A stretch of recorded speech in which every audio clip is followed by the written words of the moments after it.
Hello, everyone. I'm Saiman Warkhan, the founder director of Head Start Learning Academy. I am addressing all those people who have the power of speech. Yes, that is that I am addressing all of you, and especially the youngsters who perhaps have not realized that we human beings are the only species, the only creatures who have been bestowed with the power of speech, words. So, isn't that a very precious gift? We should take care of our words, the way we speak, how clear it is. In short, we must speak with clarity and confidently. During my various sessions of training, my favorite question always is that why some people are very articulate, they speak well, and the others are not. So the most popular answer and with the highest number of votes which I get is that we get nervous. So my counter question, why do we get nervous? We are nervous only if our vocabulary is not good enough. We haven't practiced enough. Only then we'll get nervous, because all of us, when we go up on stage, there is a butterfly in the stomach and there is a knot in the stomach till you do not start. That's a very healthy sign. But if you are not prepared and you haven't read enough, there will be no vocabulary, and thus you will be searching for words.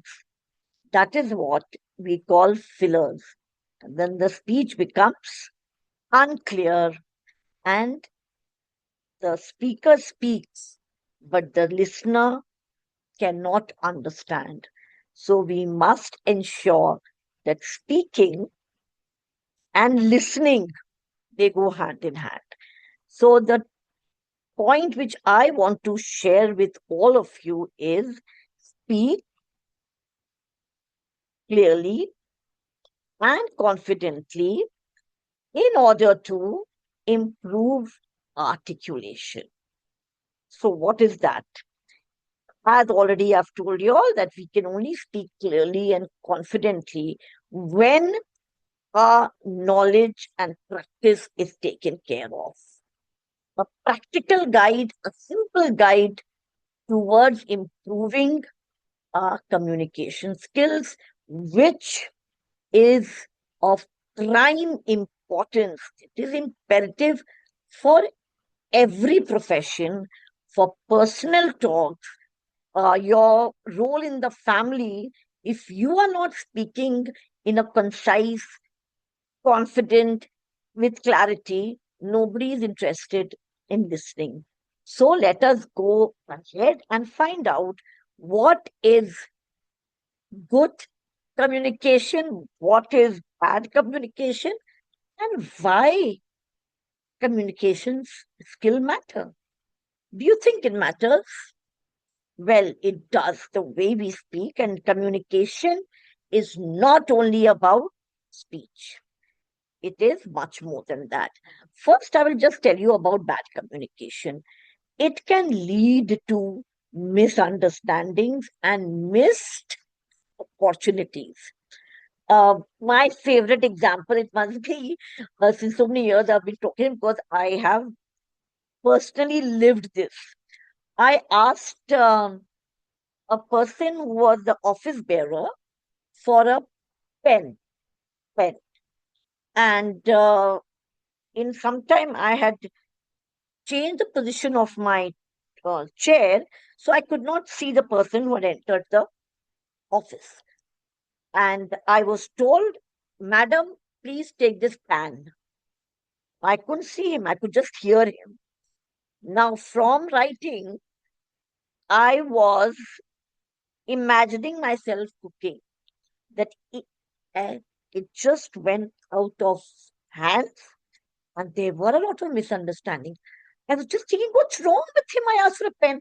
I turned around and I saw he was carrying a pen, but he called it a pan.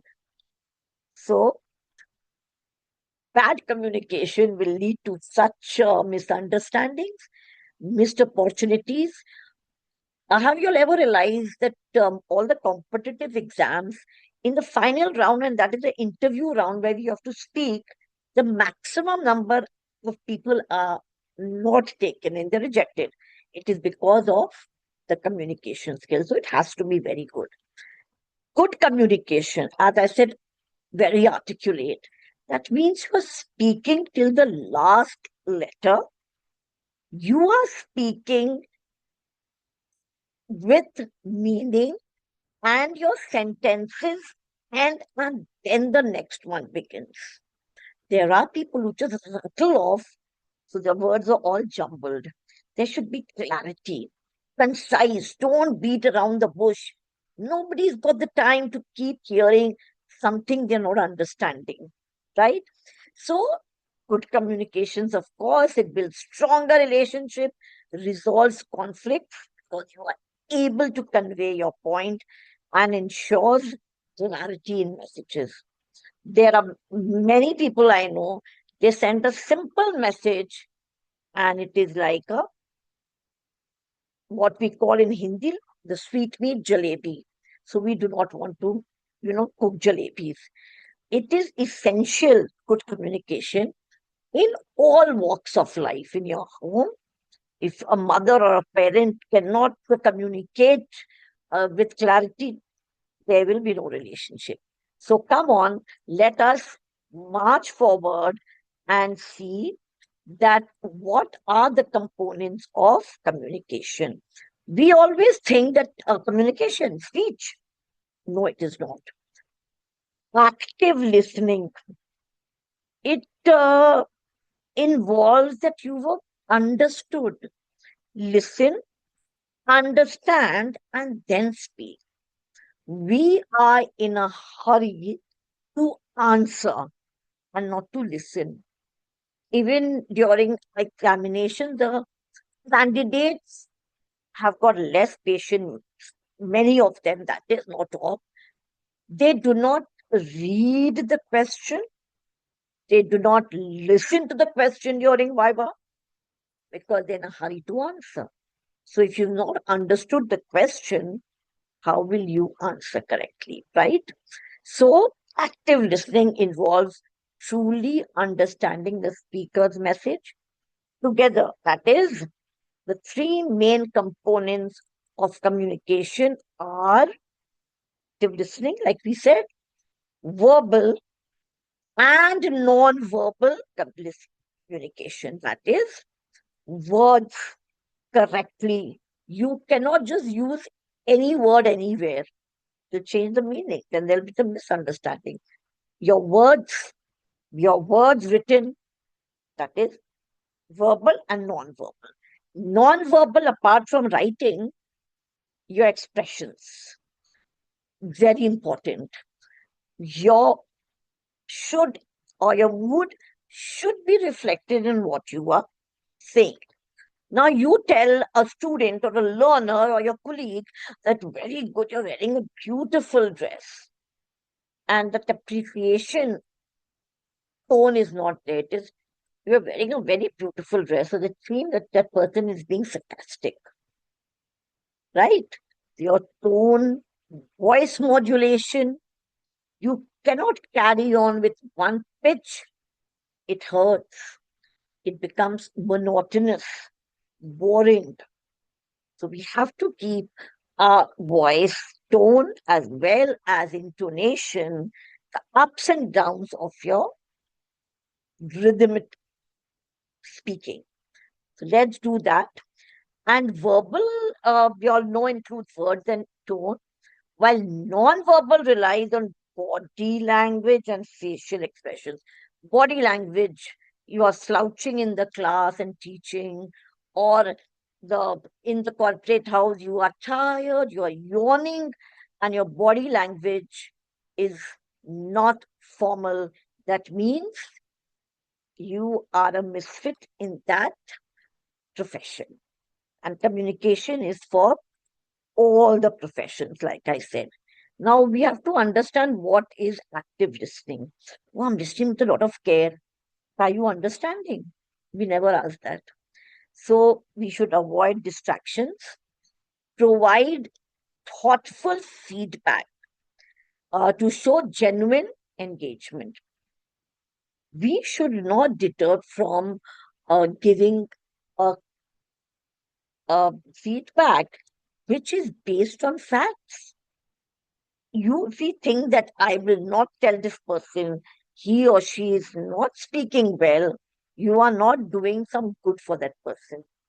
You are taking away his or her ability to better or to reform his or her speech by communication. So it's best if you are a true friend, a true educator, or in the corporate house, please do give a feedback. It has to be genuine, and we have to keep practicing. There are lots of portals where even the native language English where it is spoken, like UK and USA, and for non-native countries like ours. For us, English is the second language, ESL. Okay, so but we have to speak correctly. The grammar cannot go wrong. So active listening is more than hearing. Hearing, listening. I've heard what you said. I haven't understood what you said. So it involves full focusing on the speaker and interpreting their messages correctly. Now, what are the techniques which are used? Eye contact, nodding, repeating key points for clarity. So these are the important points. Well, we must realize that eye contact displays confidence. You come to know whether what the listener is truly understanding from the non-verbal communication, that is the facial expression, the body language, right? So we must have eye contact, nodding. After a question, you just ask, and the learners or listeners, they nod their head. That means they are listening and understanding. They are there. But there'll be few which will have a blank expression, and immediately the speaker will come to know, okay, this is the point, and this is the area I'll have to work upon those listeners who are not understanding. So it's very important to have eye contact, repeating key points for clarity. It may sound very cliched. The practice makes a person perfect, but this is the gospel truth. We have to prepare before a class, whether we are a teacher, a principal, or a student, or in the corporate world at whatever levels you have, the president of the company, whatever. Each one must be able to convey what he is being asked. That is why in interviews, I've told you all, most people are just rejected because it's an important part and people do not prepare. Now, developing clear and concise messages. Clarity, I have told you, we should have a lot of vocabulary in our mind and we should have read a lot. Concise means keep it short and to the point. You go around beating the bush, you will never get your listeners' attention. So, if you are being asked about X, do not start off with A. Please come to X, explain. So, it should be point, explanation, and then an example is the best way.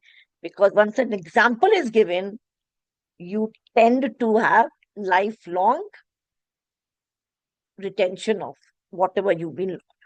Now, using simple language, we must use simple language because we have to make our listeners understand we are not speaking to confuse our listeners. I have learned a new word today without telling the meaning of what it is, and I'm using it. There are many listeners who feel hesitant in standing up and asking, "Then what is the meaning?" So we have to ensure, as the speakers, that we speak in a language which is good, which is concise, which is articulate, but not too difficult to understand by various difficult words or jargons. Now, what are jargons? They are words which is popularly used in a certain profession, right? Like there is a very famous term this from the Assam, the regiments and all. They say "Tagda raho," so be good and be. So that if you use it somewhere out, we'll not be understanding what it is. First, if you're wanting to convey that come in the morning, so they'll say first period, sabse pehla you have to come. Those terms are absolutely profession oriented. And if you start using it outside without explanation, it will become a bit difficult. So let's get straight to the point and then explain. Beating around the bush, nobody has the time. And the Gen Z, they are very enthusiastic with less attention span. We have to just catch the attention by going straight to the point. We must structure our message with the introduction. We just start off. It will not come back to many of the listeners. So short an introduction. We were doing this, and now let's continue with this, the main content and the conclusion. Like I said, the point, explanation, and the example. Now, recapitulating is of prime importance for a speaker as well as, of course, for the learner. So we give the content, and after that, we conclude.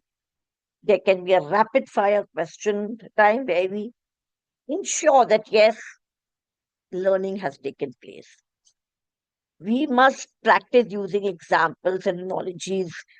All, this person was like this. We must give these real life examples, analogies.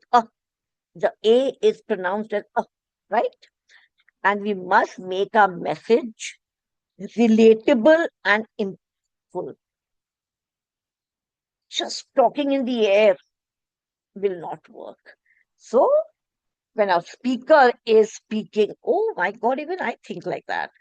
Oh, this I've seen people like this, right? It should be impactful. And for that, you do not have to use high flown words or put on an accent. We are Indians. Our English is good. Correct. Why should we leave our own voice and the tone and the pronunciation and copy somebody else? It's not our true self then. We will seem very false. Now, verbal as well as non-verbal.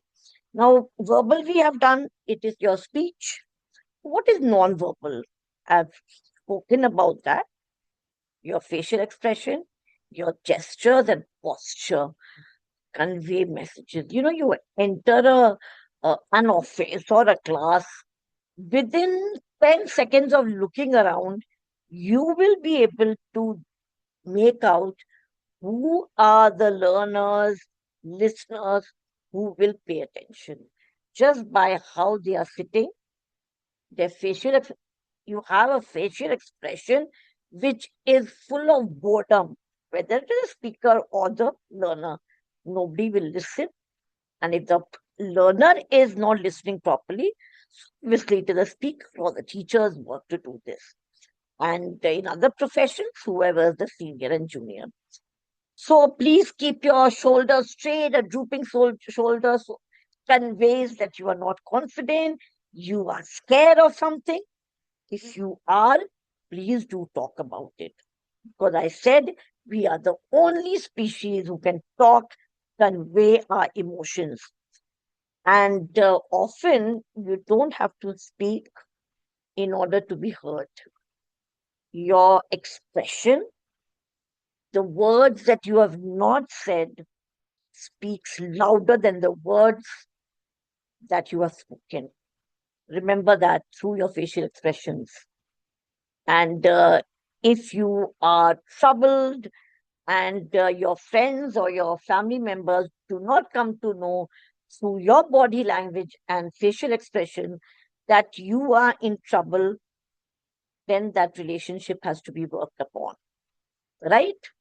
Because the understanding non-verbal communication is more important perhaps than the verbal, because you're saying it out. A lot of confusion takes place when your facial expression or your body language is trying to convey something and the other person is not understanding what you are saying. So it leads to a lot of conflicts. Maintain open body language and a confident posture to express positivity. You cannot begin a sentence with no. The person has asked you something, no. What does that no mean? Did you try? Did you try doing it? That you can say no? We have to be optimistic.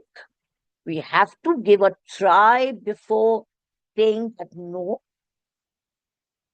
And if we are positive and optimistic, you will know it.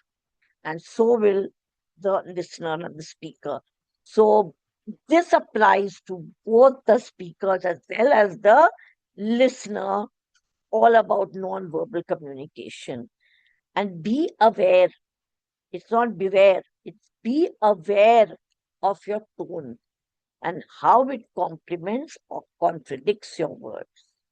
Recently, um, like I was on the way to the hospital and I saw a vehicle being stopped by the guard. Now, the driver of that vehicle, which was in front of me, he was extremely rude. He was shouting at him that there's a patient in the car and how will open the. That's not correct. Your tone should be of politeness. It should be soft. Why? Because that person, the other person, is doing his or her duty. So keep your tone. Voice modulation is of prime importance. In one pitch, if you just keep talking, it becomes monotonous and it is not easy to understand. So let's remember, let's keep our tone in the right place. Yes, if you want to convey anger, of course, then your pitch will become higher. But if you unnecessarily, your tone is something, you are saying something, it doesn't convey a positive message, and then obviously as a speaker you will not be accepted. So of all age groups, keep your expressions correct, your tone, your body language, and your hand gestures all come into communication. It is a very, very important part of communication, that is managing your emotions.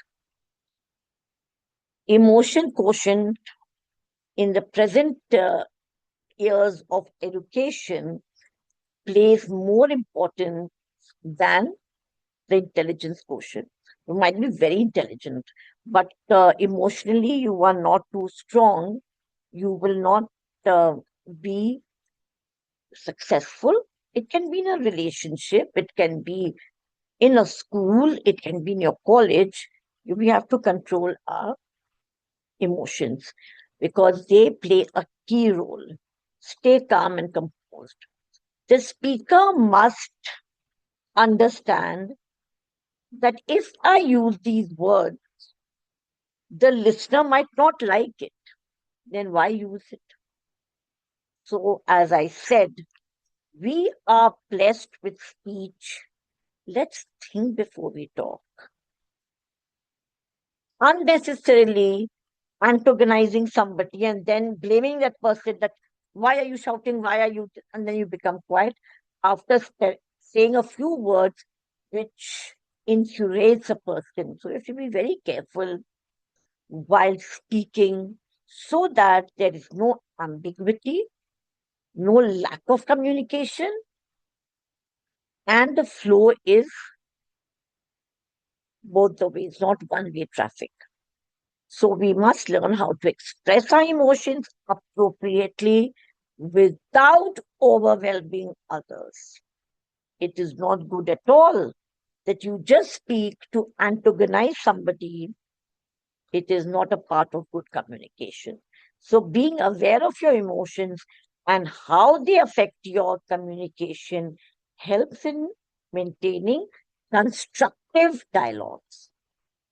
If this doesn't happen, and whether you are in the staff room or you are in the office or at home, there will be a lot of communication gaps leading to perhaps showdowns, and there will be no understanding, which can affect many others in society. So please let us work upon controlling our emotions as well as controlling our words and speech, right?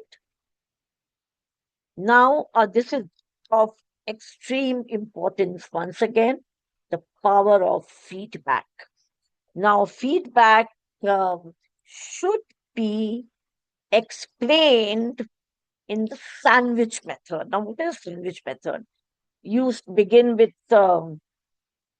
positive, then you discuss the areas of improvement, and then again end with a positive tone point. So then that means the middle layer of the sandwich, perhaps you put the cheese and the tomatoes and the potatoes or the onions, that is what the person should work upon and will be conveyed in a positive manner. Positive energy is released. So your opinion, your advice, result, rating, comment, response, survey, all this comes under feedback. Even if you're giving a feedback for a, you bought a washing machine or you bought clothes from a certain site, if you have to convey also your displeasure, should be conveyed politely, firm but polite. We cannot start abusing, right? And if that is happening, that means there is some communication great gap. So constructive feedback is crucial for growth and improvement. Use the sandwich method. Start with a positive, discuss areas of improvement, and end with another positive. They can't be the person who's giving perhaps a presentation or a test, an examination, an assignment, or a paper, research paper. Can't be totally negative. The same thing should be done during academic auditing when, like the teachers are being judged. The classes are being observed. We must keep it positive, sandwich method, and the listener should understand that this person is correcting me for my own good, right? So receiving feedback graciously shows maturity and a willingness to learn. And we should remain lifelong learners. This has become a little difficult in the world which we are living in, communicating in diverse environments. one part of India, that is the Seven Sisters in the Northeast. It is the people from there, unfortunately, on many occasions, are treated as non-Indians. We should not. We should just do away with it. Even if you ask what name the seven states, the seven sisters, people do not do it. They do not know it. So let us realize that now we are in a global world, not standing in a single line, but in a circle, holding hands. And we must give the others what we expect from them. So, cultural and generational differences. We cannot tell our children, oh, what will you know during our time we did this. These are absolutely a no no. They affect communication styles. Be open minded. Of course, we should be.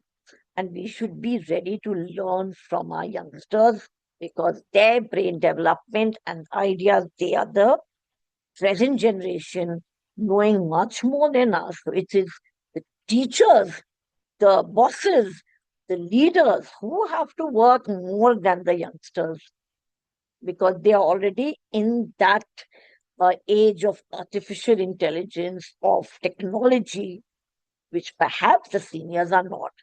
So we have to learn how to respect diverse perspectives. And my son always tells me that just because I am not with you on your opinion, that doesn't mean that I'm not respecting you. This is my opinion, and we should enable each one to speak their mind. Then we cannot be judgmental that he is wrong or she is right. We have to come to a consensus that yes, all the points taken, and then we can formulate something. So we must be very careful, avoid assumptions. Oh, person is wearing a sari, the person is not that smart. If you're wearing a business suit, it's a very smart. No, there shouldn't be any assumptions.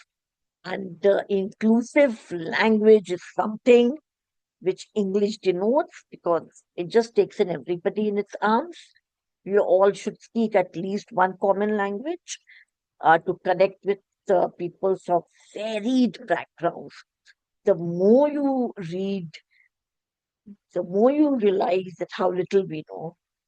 If we're just in a well and we've closed our eyes and dug our face like an ostrich, learning will not take place. We'll always think we are the best, but in reality, we'll not be. Adapting to different communication needs shows empathy and cultural awareness. Or you are from here, we all will work together, right?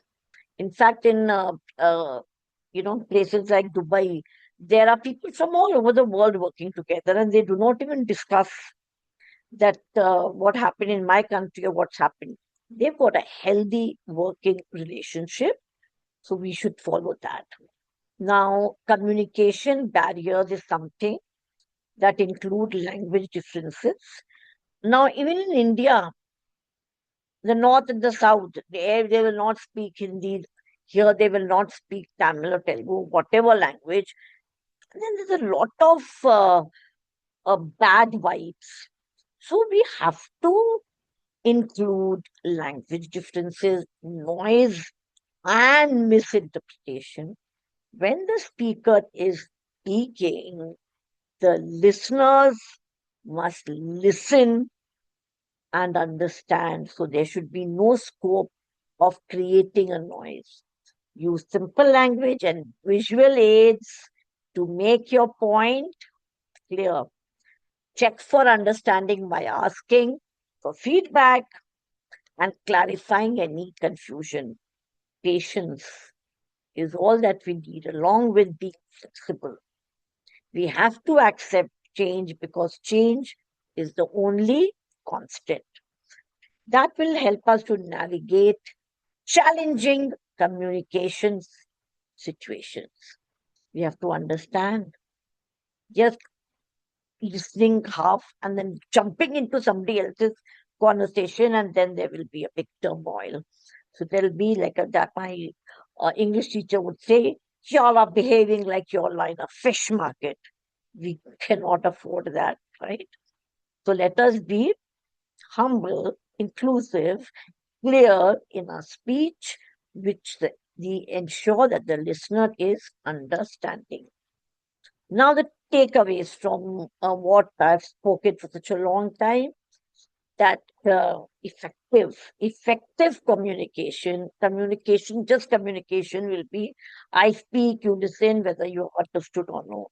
So effective communication is a continuous learning journey. Every day we must learn at least two new words, whether it can be in English or your subject, whichever you're taking. English is important because most of our books are in English. Uh, English is, along with Hindi, is the official language of India. So let's just embrace it, learn it, and speak confidently and correctly. Practice active listening. There are many portals which will give you even of native speakers and non-native speakers, right? Express yourself clearly and be mindful of non-verbal signals. There are many a times where person is trying to convey, maybe through his or her tears, through the sorrow in the eyes. We have to take care of non-verbal signals. Otherwise, it ends the relationship, or in a class, the relationship between a teacher and a student at home, in a business arena, in the corporate sector. We have to be mindful. Emotions, empathy, love, care should apply everywhere. Let's manage emotions to maintain constructive interactions and be open to feedback. Mastering these skills can transform your personal as well as your professional relationships. Both are equally important. If you upset in one, it will reflect on the other. So I hope I was able to communicate effectively with you all. Do let me know, and let's meet again very soon with more such classes. God bless you all. Take care, and we meet soon again.